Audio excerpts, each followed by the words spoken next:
C'est désormais une certitude, il faudra travailler plus longtemps en France pour toucher une retraite. Mais quand vous vivez plus longtemps, il y a un moment donné, vous devez passer plus de temps au travail.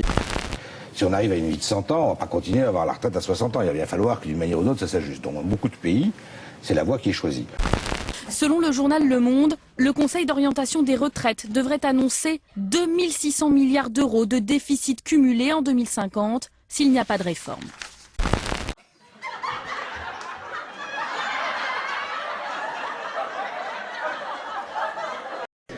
Oui, le coût de ces annonces qui consiste à faire super peur au portefeuille de la masse de la population, on connaît les histoires. Il faut rapporter tout ça à la masse des chiffres dont on nous parle peu, la masse des richesses accumulées, la masse des profits accumulés.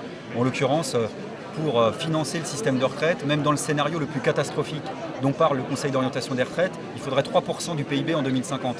Ce n'est pas grand-chose quand on les compare aux 17% du PIB qui partent sous forme de profits chaque année et qui vont souvent sous forme de dividendes aux actionnaires. En vérité, le système est viable, le système des retraites est viable.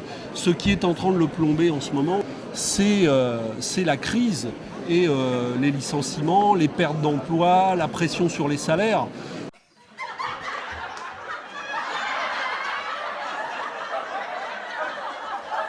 Bon, les gens vivent plus longtemps, mais ils vivent plus longtemps justement parce qu'ils partent à la retraite plus tôt.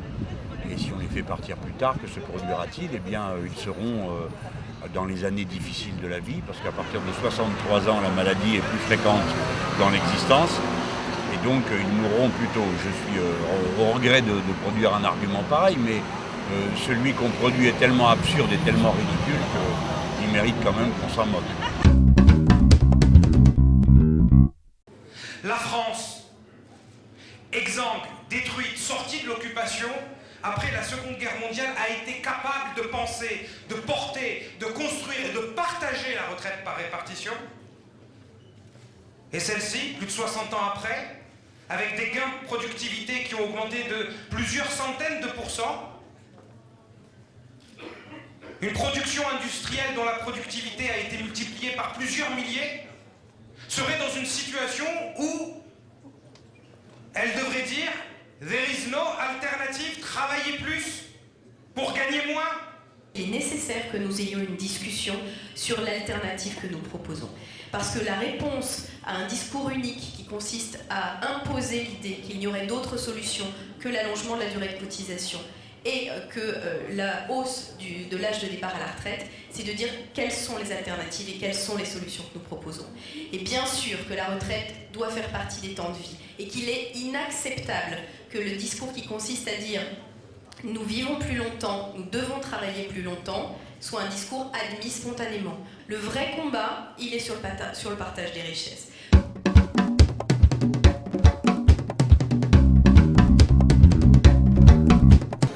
Je crois qu'il conforterait le système actuel, il encouragerait des politiques de l'emploi et des politiques qui permettent de contribuer au financement du système, il ferait payer les revenus financiers qui actuellement ne contribuent pas au système, et il ferait des réformes, mais elles positives, pour mettre plus d'égalité dans le système.